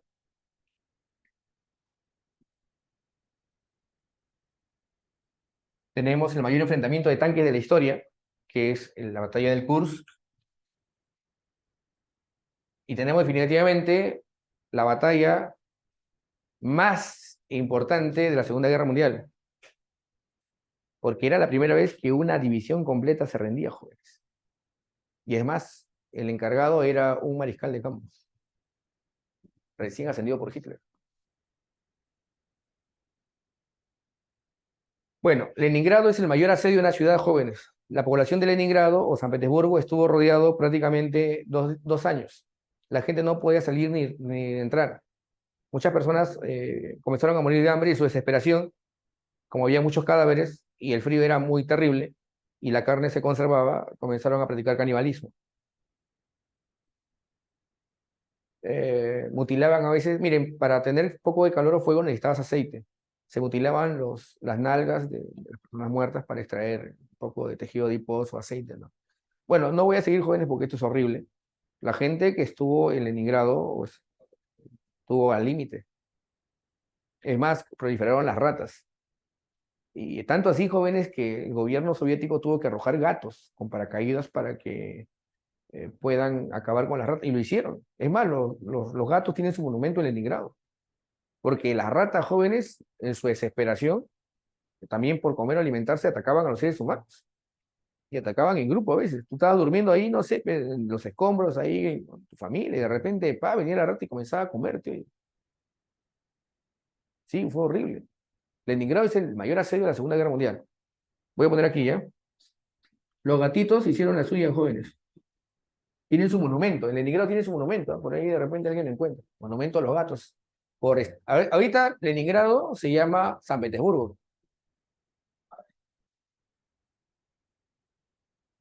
Ahí estaba, ahí estaba, ahí está el monumento, ¿no? Ahí está, ¿ves? Eh, Ustedes saben quién es Vladimir Putin, ¿no? Ya, su padre fue sobreviviente de Leningrado. Me acuerdo en una entrevista que, claro, pero tú crees que el papá de Biden le contaba a Biden cosas como esta. Dice que el papá de Putin, cuando era niño, Putin era chibolo, y su papá le contaba cómo era la guerra. Lo traumaba a Putin, claro, pero en vez de contarle, no sé, Blancanieves o los siete enanos, no sé, pues, o Caperucita, ¿no? Le contaba cómo era sobrevivir en el negro. Qué trauma, ¿no? Bueno, en fin. Eso cuenta a veces, bueno, ha contado cuando Vladimir Putin, a veces recuerdan, pues el 8 de mayo, en la Unión Soviética se conmemora la derrota contra el fascismo, bueno, el fin de la Segunda Guerra Mundial. Y Vladimir Putin ha contado esto porque su padre le contaba pues, cómo la pasó en Leningrado. Su padre sobreviviente, bueno, su padre falleció. Bueno, ahí está entonces, ¿ya? Tenemos aquí entonces el mayor asedio, batalla del Kursk, acá falta una S, es el mayor enfrentamiento de tanques. Aquí los tanques disparaban como si fueran pistolas. Acá se enfrentan los dos tanques más versátiles de la Segunda Guerra Mundial. ¿Ya? Acá tenemos al T-34 de factoría soviética y, bueno, los tanques Panzer y Tiger, que fue el más potente de la Segunda Guerra Mundial, de factoría alemana. Profesor, ¿y por qué ganaron los soviéticos? Bueno, fácil, Stalin dio la orden que los ingenieros técnicos, mecánicos y repuestos de los tanques estén en el campo de batalla para reparar cualquier tanque que sea averiado y siga peleando en el frente. Y ganaron en el curso. Es el mayor enfrentamiento de tanques de la historia. También victoria soviética. Se libera Leningrado, victoria en el Kursk y, por supuesto, en Stalingrado, ¿te acuerdas que te hablé de las tropas siberianas?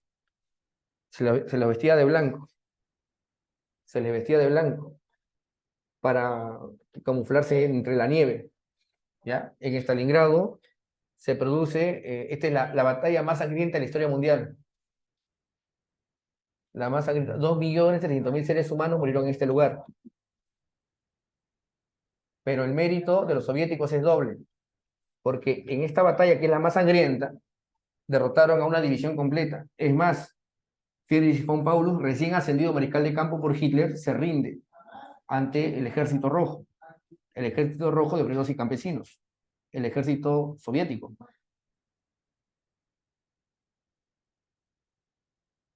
De toda la guerra, acá ponemos Friedrich von Paulus, o Friedrich Paulus, como escriben algunos, general nazi, que era mariscal de campo, recién ascendido por Hitler, se rindió ante el ejército rojo de la Unión Soviética.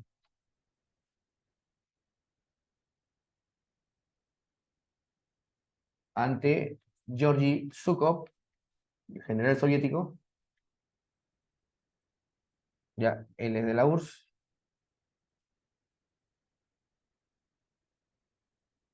con su sexta división, ¿eh? Con una división completa se rinde. Una vergüenza para Hitler fue.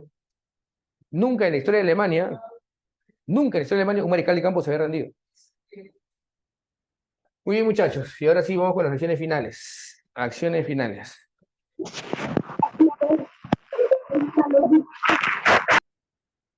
¿Qué pasó ahí? ¿Qué fue, mano? Acciones finales. 3.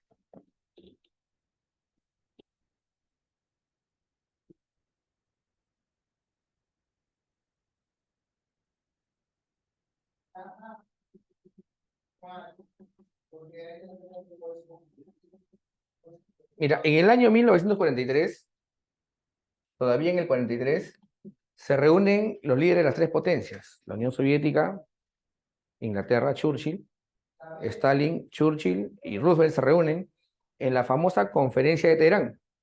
Y en la conferencia de Teherán acordaron abrir un nuevo frente y liberar Francia. Liberar un frente en Occidente para liberar Francia. Bueno, esta conferencia se va a llamar la Conferencia de Teherán.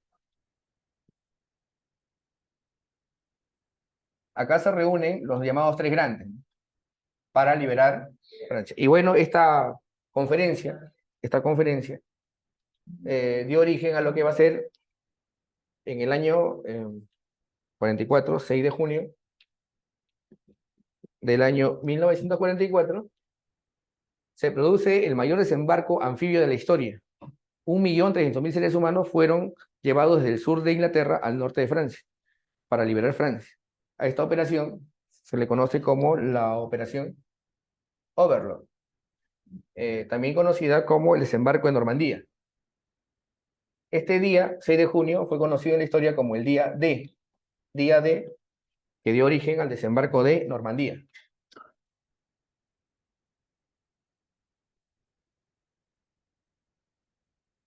Desembarco de Normandía, como te dije hace un momento, norte de Francia, ¿ya? Era para liberar Francia. Te dije, la operación se llama Operación Overlord. Y fue dirigida por un general norteamericano llamado Eisenhower, que después se convierte en presidente de Estados Unidos. ¿Qué más, muchachos? Hitler lo apuesta todo por el todo por una última batalla, que se llama la Batalla de las Ardenas. Es la última ofensiva de los nazis. Después de esto, ya no pasa nada. Voy a poner acá entonces. La Batalla de las Ardenas, que es la última ofensiva de los nazis. Es la última vez que los nazis atacan. Ya después de esto todo está perdido. La Batalla de las Ardenas es la ofensiva final.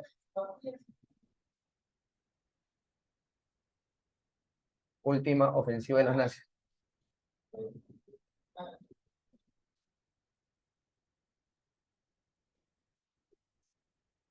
En Occidente. Bueno, muchachos, ya todo estaba perdido por los alemanes. Se produce una reunión, ¿ya? Que va a ser la conferencia de Yalta, 1945, febrero, se produce la conferencia de Yalta. Aquí los líderes de las potencias se reúnen para acordar la creación de un organismo para la paz internacional. Aquí se habla entonces del futuro de Europa, la conferencia de Yalta, el futuro de Alemania y de Europa,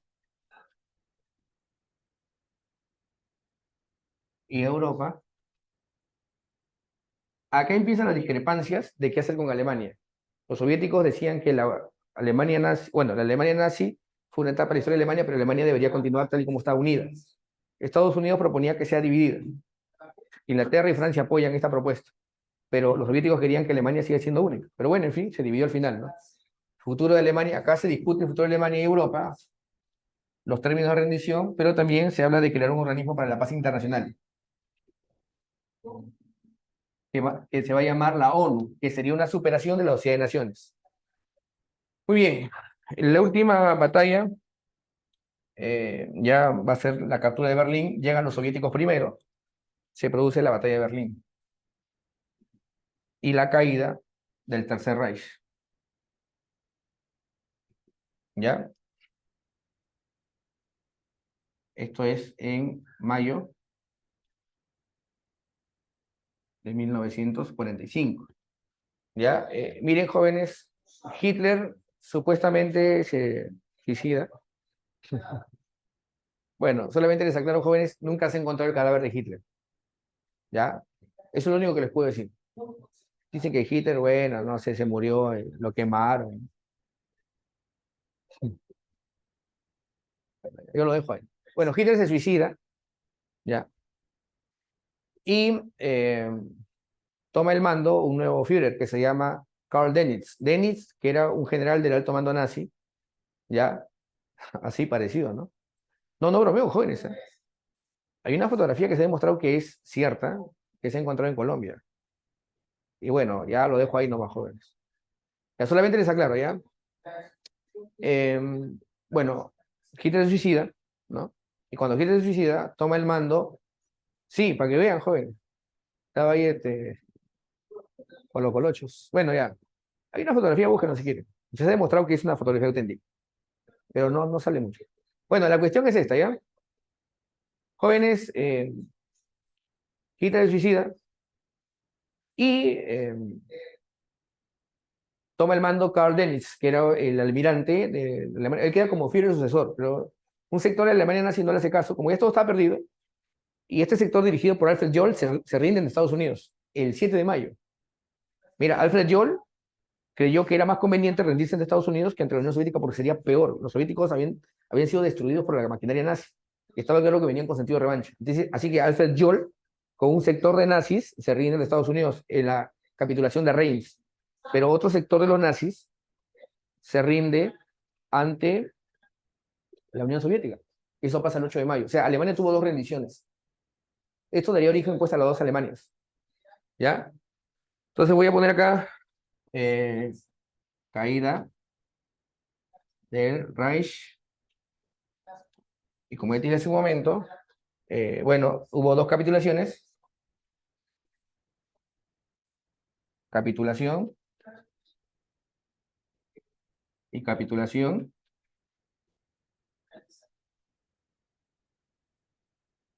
capitulación de,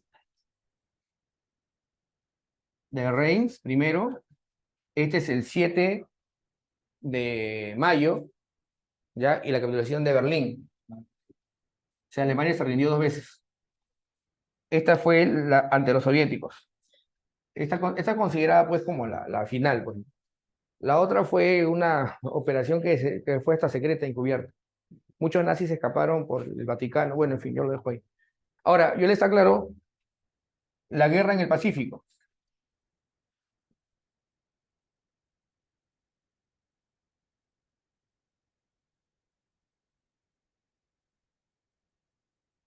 Ya, para acabar, Estados Unidos llega a Iwo Jima, y en Iwo Jima, jóvenes, los japoneses producen más de 20.000 bajas norteamericanas. Solamente Iwo Jima, una pequeña isla que está cerca a las cuatro grandes islas de Japón. Llegan a Okinawa, se produce otra batalla donde Japón hunde un barco norteamericano que se llama el USS Laffy. Y es más, ahí Estados Unidos ve cómo los pilotos se estrellaban directamente contra objetivos norteamericanos. Se llaman los kamikazes. Pero no solamente estaban los kamikazes, estaban los kaiten. Los kaiten eran como torpedos, donde un japonés iba adentro dirigiendo para estrellarse. Eran pilotos suicidas, tanto de aviones como de torpedos. Los kaiten y los kamikazes. Para mala suerte de Japón, había muerto Roosevelt, que era medio renuente a utilizar la bomba atómica. Quería que se evaluara su impacto y todo eso, ¿no? Entra, como muere Roosevelt, entra Harry Truman. Y Harry Truman dice, úsenla de una vez. Hemos invertido más de 2.000 millones.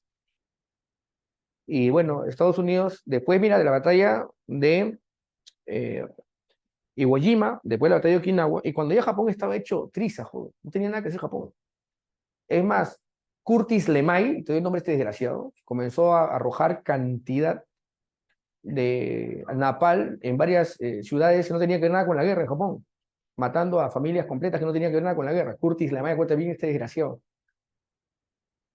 Es más, hay un anime que se llama La tumba de las luciérnagas. Bueno, no dice ahí quién fue el general, ¿no? Pero, bueno, si lo han visto ya, pues, ¿no? Qué desgraciado, sí, pues. Mató más que la bomba, por si acaso. Se calcula que el uso del napal, el napal es como una bomba incendiaria, ¿ya? Para que me entiendas. Bueno, la cuestión es que el 6 de agosto Estados Unidos arroja su primera bomba atómica. Lo hace en Hiroshima, mueren más de 100.000 personas. Los que estaban dentro de un radio de 2 kilómetros a la redonda de la detonación fueron vaporizados. Ya mejor te digo lo que pasó con los restos. Recibió una carga de radiación y calor que hasta penetró sus órganos. Bueno, en fin, solamente les aclaro, jóvenes, esta arma era nueva. Eh, Esto pasó primero en Hiroshima. Y mira, esto pasó el 6 de agosto. El 8 de agosto Japón había aceptado leer los términos de la rendición porque a Estados Unidos había amenazado con arrojar más bombas atómicas. Y curiosamente, el 9 de agosto, cuando Japón había aceptado leer los términos de rendición, Estados Unidos arroja la segunda bomba atómica en Nagasaki, más al sur, cerca a Corea. Por eso, ¿y por qué? La Unión Soviética estaba invadiendo Corea. Le había declarado la guerra a Japón. Y Estados Unidos temía de que Alemania, como ya pasó en Alemania, que se había dividido, Japón pasaría de repente por lo mismo. Muchos dicen que la segunda bomba atómica fue básicamente un mensaje a los soviéticos. Claro, la radioactividad, como dice Carlos Kennedy, mató después a muchas personas. Es más, el caso más emblemático es de, ¿cómo se llama? Sadako Sasaki, o Sasaki Sadako, la famosa niña que murió haciendo luciérnagas. No, perdón, haciendo origamis para salvarse. Tenía que ser grulla de origami. Murió de lo que se le conoce como la enfermedad de la bomba, la leucemia. Le daba cáncer a la sangre. Bueno, en fin, jóvenes. Estados Unidos arroja dos bombas atómicas el 6 y el 8 de agosto. Y después de arrojar esta arma, después de la segunda, Estados Unidos aceptó rendirse sin condiciones, de manera incondicional. Nos rendimos de manera incondicional, lo que quería Estados Unidos. Y acabó la guerra, 2 de septiembre de 1945. Japón se rinde de manera incondicional. En el acorazado Missouri, Shigemitsu Mamoru se reúne con Douglas MacArthur, representante del gobierno norteamericano, en un acorazado, y se produce la rendición de Japón. Y acaba la Segunda Guerra Mundial. Ya todo esto que te acabo de explicar, yo lo voy a escribir. Ya muchachos, no se preocupen, yo lo voy a escribir para que tomen la fotografía. Vamos con las preguntas. A ver, primera pregunta, dice, ya, la invasión a Polonia, pues, ¿no? La número uno sería la invasión a Polonia, uno. Dos, el fin de la Segunda Guerra Mundial. Harry Truman es el que ordena arrojar las bombas atómicas. Dos, sería dedo. Uno, beso, ¿no? Tres, el Tratado Ribbentrop, pacto de no agresión, pues, ¿no? Entre los estados de la Unión Soviética y Alemania. La tres sería beso. Cuatro, verdadero o falso. Polonia fue ocupada rápidamente, bueno, sí, verdadero. Por medio del Plan Amarillo, Alemania ocupó Bélgica. Sí, el Plan Amarillo fue para invadir Bélgica y Países Bajos. Ese es verdadero. La Unión Soviética derrota a Finlandia y Noruega. No, es falso. Tres, falso. No, Somme es de la Primera Guerra Mundial. Francia logra detener el avance alemán. Falso. Sería entonces enano. Verdadero, verdadero, falso, falso, falso. Vamos con la pregunta número 5. La más importante de confederación. El nacionalismo, sí. Pero acá dice consecuencias, ¿no? ¿Cuáles fueron las consecuencias de la Segunda Guerra Mundial? Eso lo vamos a ver con la Guerra Fría. Sería la división del mundo en dos bloques, sí, la Guerra Fría. Sería 2, 4 y 5, ¿no? La derrota de regímenes fascistas. El fascismo como alternativa política fue descartado, ¿no? 6. Aunque ahorita hay un renacimiento del fascismo, ¿eh? Si no se han dado cuenta. 6, entonces 5 es dedo. 6 sería casa. 7 es la batalla aérea de Inglaterra. 7 sería beso. 8, la teoría del espacio vital, sí. A ver, sería verdadero. Japón pretendía ampliar su área sin el Pacífico, verdadero. Y las siguientes serían falsos, ¿no? Falso, falso, ya. Entonces sería la A. 8A. 9. 11 round, la conquista del espacio vital. La 9 sería beso. Beso. 10. En septiembre del año 39. Ya, pero cuando acaba la primera parte de la ofensiva alemana, en el año 41 entran dos potencias, pues Estados Unidos y la Unión Soviética, ya lo vimos en clase. En el año 41 entran los dos países. Y la 11, desarrollar la operación Barbarroja contra la URSS. 11 sería casa. 12, claro, a ver, perdón, Alemania invade la Unión Soviética porque quiere pues los petróleos, bueno, los pozos petroleros de la URSS y materias primas, pues, ¿no? Y además porque fracasó su campaña militar en Inglaterra. Entonces la invasión de Alemania se da a la Unión Soviética por la 2 y la 4, la clave es la C. 13 sería casa, 14 sería beso y 15 beso. Muy bien, jóvenes, ahí nos quedamos. Completo la información aquí para que lo puedas copiar, ¿ya? Ahí nos quedamos, cuídense bastante, muchachos. Hasta Muchas pronto. gracias, profesor. Nada, muchachos.